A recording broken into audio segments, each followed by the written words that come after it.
கிறிஸ்துவுக்குள் மிகவும் பிரியமான தெய்வ பிள்ளைகளே, பரலோக மன்னா நிகழ்ச்சியின் மூலம் உங்களை சந்திப்பதில் என் இருதயம் கர்த்தருக்குள் மிகுந்த மகிழ்ச்சி அடைகிறது. உங்கள் எல்லாரையும் இயேசு கிறிஸ்துவின் இன்பையின் நாமத்தினாலும் கிராஸ் டிவி ஊழியங்கள் சார்பாக என் அன்பின் வாழ்த்துக்கள். இன்றைய பரலோக மன்னா, தீமை செய்ய முடியாது. யார் உங்களுக்கு தீமை செய்யணும்னு நினைச்சாலும் அது முடியாது. நிச்சயமா கர்த்தர் உங்க கூட இருக்கிறாரு, யாரும் தீமை செய்ய முடியாது. செப்பனியா தீர்க்க தரிசன புத்தகம் 3வது அதிகாரம் 15ஆம் வசனத்தை நீங்க வாஸ்து பார்த்தா, இஸ்ரவேலின் மகாராஜா யாரு? இஸ்ரவேலின் மகாராஜா உன் நடுவில் இருக்கிறான், உன் கூட இருக்கிறான், உங்களோடு கூட இருக்கிறான். யாரும் தீமை செய்ய முடியாது. நல்லா கவனிச்சுக்கோங்க. உங்க கூட இருக்கிறவர் யார்? பெரியவர். உங்க கூட இருக்கிறவர் யார்? மகாராஜா, பரிசுத்தமுள்ள தேவாதி தேவன்.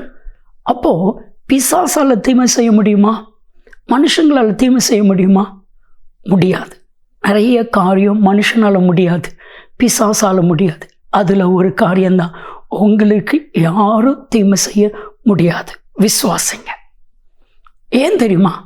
ஆண்டவர் தீமை செய்ய விட மாட்டார். அதுதான் காரணம். கிறிஸ்துவுக்குள் மிகவும் பிரியமான தெய்வ பிள்ளைகளே, நம்ம நினைப்பல எனக்கு நிறைய தீமைக்கு மேலே தீமை செய்கிறாங்க. ஆனால் அவங்க எவ்வளவு தீமை செய்தாலும் அதை கர்த்தர் நன்மையாய் முடிய பண்ணுவான். தெய்வ மனிதன் பரிசுத்தவான் யோசேப்பு அவ்வளவு ஒரு நல்ல ஒரு தெய்வ மனிதன். எவ்வளவு தீமை அனுபவிச்சான் பாருங்க.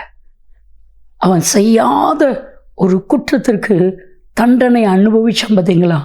அதுதான் கொடூரமான ஒரு காரியம். கூட பிறந்த சகோதரர்களே யோசேப்புக்கு தீமை செய்து அவனை விற்று போட்டாங்க பாருங்க. அது இன்னும் கொடூரமான காரியம். எல்லாத்துக்கும் மேலா நேசித்த தகப்பனை விட்டு பிரிச்சுட்டாங்க பாருங்க. எவ்வளவு வேதனையான காரியம்.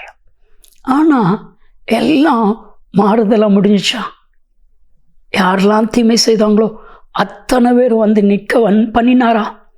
ஆதியாகமம் 50வது அதிகாரம் 20ஆம் வசனத்தை நீங்கள் வாஸ்து பார்த்தா யோசிப்பு சொல்கிறான்.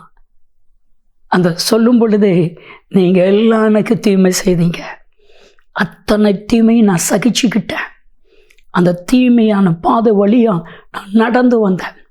ஆனால் இப்போ அதை நன்மையாய் முடிய பண்ணியிருக்கிறான். பொத்திபாருடைய மனைவி ஆடி அலறிருப்பா.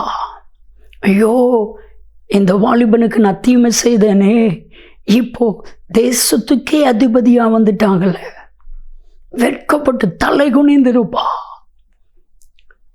அண்ணன்மார் எல்லாரும் தம்பி என்று பார்க்காம கூட குழியில் தூக்கி போட்டு வித்துட்டோமே, அப்பாவை விட்டு பிரிச்சுட்டோமே, அப்பா எங்களை எப்படி நினைப்பார், அப்பா எங்களை எப்படி தப்பாக நினைப்பார், கூனி குறைய போக பண்ணினா. என் அன்பு தேவ பிள்ளைகளே, உங்களுக்கு விரோதமாக யார் தீமை செய்ய நினைச்சாலும் அது நன்மையாக தான் முடியும்.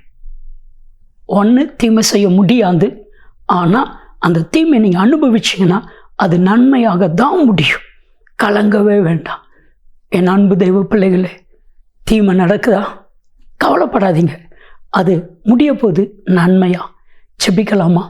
அன்பின் பரலோக பிதாவே, யார் இவர்களுக்கு தீமை செய்தாலும் அது நன்மையாய் முடியட்டும்.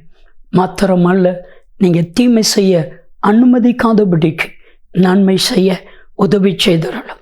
இயேசு கிறிஸ்துவின் நாமத்தில் செபிக்கிறோம், ஜீவனுள்ள பிதாவே. ஆமென், ஆமென். யாரும் தீமை செய்ய முடியாது.